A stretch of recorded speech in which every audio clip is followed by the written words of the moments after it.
Welcome to important exam. तो आज हमारी एएलपी की दूसरी वीडियो है, जिसमें हम कुल 80 से 100 क्वेश्चन करवाएंगे। तो ये एएलपी सीबीटी 1 एग्ज़ाम 10/8/2018 को थर्ड शिफ्ट में पूछा गया था। तो कौन कौन से क्वेश्चन पूछे गए थे कि विद्युत आवेश की एसआई इकाई कूलाम है। तो जितने भी एसआई इकाई है या एमकेएस पद्धति है या सीजीएस पद्धति है, इसको पढ़ के जाना है, पूछ सकते एग्ज़ाम में। गति के दूसरे समीकरण द्वारा स्थान और समय के बीच संबंध को दर्शाया जाता है। अगला है कि बोरोन धातु और अधातु दोनों के रूप में कार्य नहीं करता है। ठीक है। और किस टाइप के क्वेश्चन पूछे जाते हैं कि कूलाम का नियमानुसार दो बिंदु आवेशों के मध्य आकर्षण के बल का परिणाम दो आवेशों की मात्रा के अनुक्रमानुपाती होता है और उनके बीच की दूरी के वर्ग के व्युत्क्रमानुपाती होता है। अगला है कि यकृत मनुष्यों में अंतःस्रावी ग्रंथि नहीं है। जो यकृत है मनुष्य में कौन सी ग्रंथि नहीं है? अंतःस्रावी। स्थायी ऊतकों के निर्माण के लिए एक स्थायी संरचना, आकार और क्रिया अपनाने की प्रतिक्रिया को विभेदन कहा जाता है। कोलिनकाइमा ऊतकों में कोशिकाएं जीवित होती हैं, लंबी और कोने पर अनियमित रूप से स्थूल होती हैं। अगला क्या है? अगला है आर्किमिडीज भौतिक विधि में उत्प्लवन बल के अस्तित्व की व्याख्या की है। वाष्पीकरण एक सतहीय घटना है। अगला है कि अपचय का इलाज करने के लिए एंटासिड प्रकार की दवा का प्रयोग किया जाता है।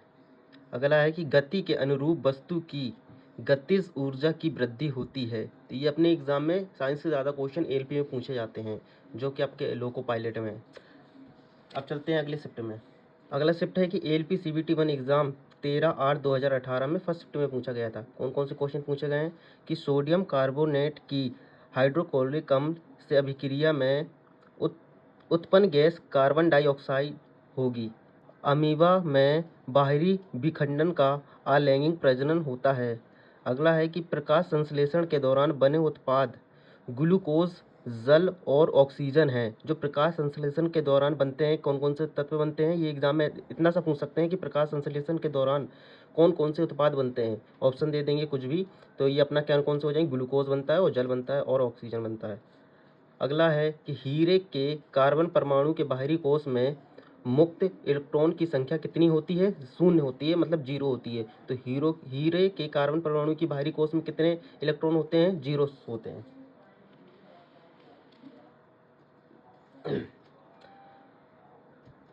अगला है एक वक्रीय दर्पण जिसमें परावर्तक सतह अंदर की ओर वक्रीय होता है, अवतल दर्पण कहलाता है।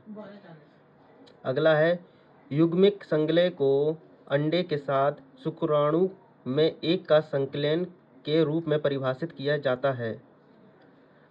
शुष्क लिटमस पेपर पर शुष्क HCl गैस की क्रिया होने पर नीला या लाल लिटमस पेपर अपना रंग नहीं बदलता है। जो HCl गैस है ना, वह लिटमस पेपर पर अपना रंग नहीं बदलता है।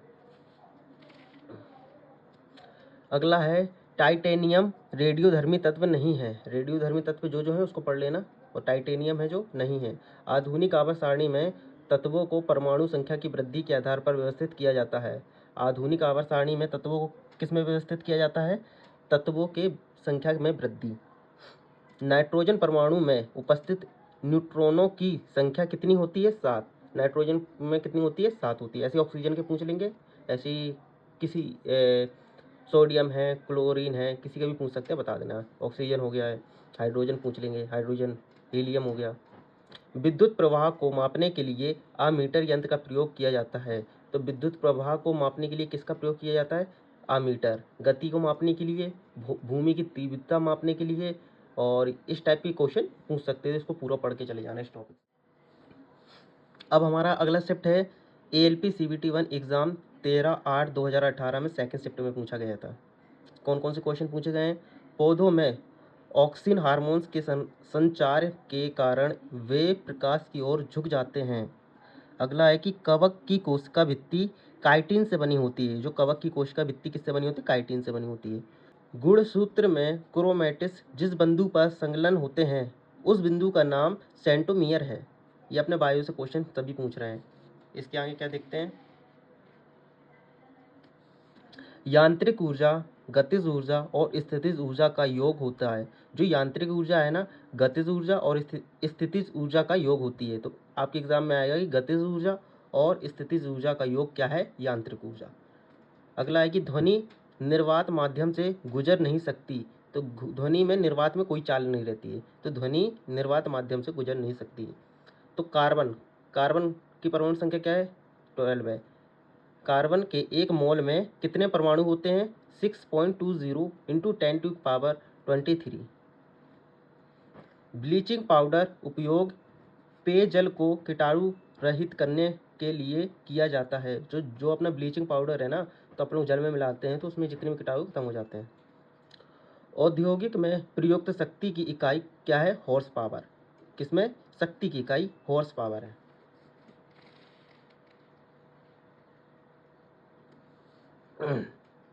अगला है कि काम करने की क्षमता को क्या कहा जाता है? ऊर्जा कहा जाता है।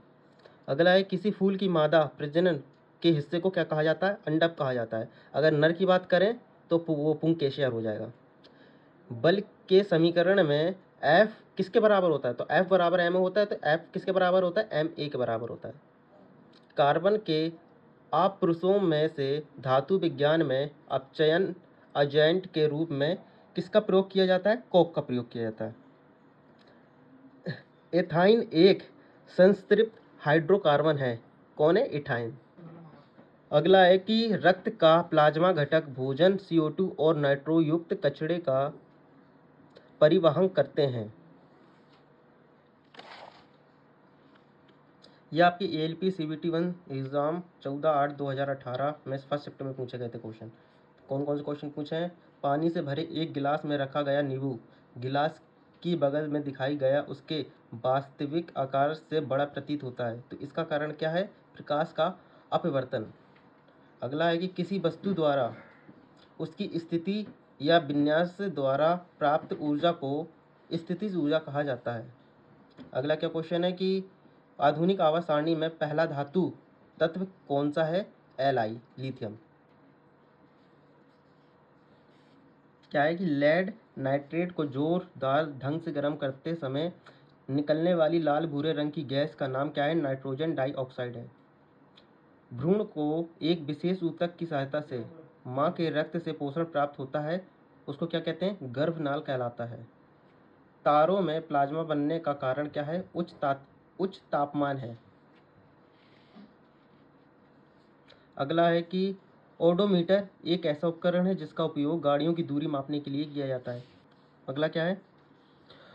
प्रोस्टेट ग्रंथि मूत्राशय के नीचे मौजूद होता है। अगला क्या है? ऑक्सीजन की आपूर्ति पर्याप्त होने पर नीली लौ उत्पन्न होती है। अगला क्या है? संवेग की इकाई क्या है? किलोग्राम मीटर पर सेकंड। तो संवेग की इकाई क्या है? किलोग्राम मीटर पर सेकंड। अगला है कि हाइड्रा प्रजनन मुकुलन द्वारा करता है। जो हाइड्रा है प्रजनन मुकुलन द्वारा, ये बहुत बार पूछते हैं कि मुकुलन द्वारा कौन सा प्रजनन होता है? हाइड्रा। अगला है कि CO2 में कार्बन की प्रतिशत मात्रा कितनी होती है? 27.3 होती है। तो ये अपने क्वेश्चन खत्म हो गए। अब अगली वीडियो थर्ड वीडियो में मैं कुछ क्वेश्चन और कराऊंगा, बस आप एक बार देख लेंगे, सुन लेंगे तो आपको याद हो जाएगा। अगर आपको वीडियो अच्छी लगी तो इसको सब्सक्राइब करें, लाइक करें और शेयर करें।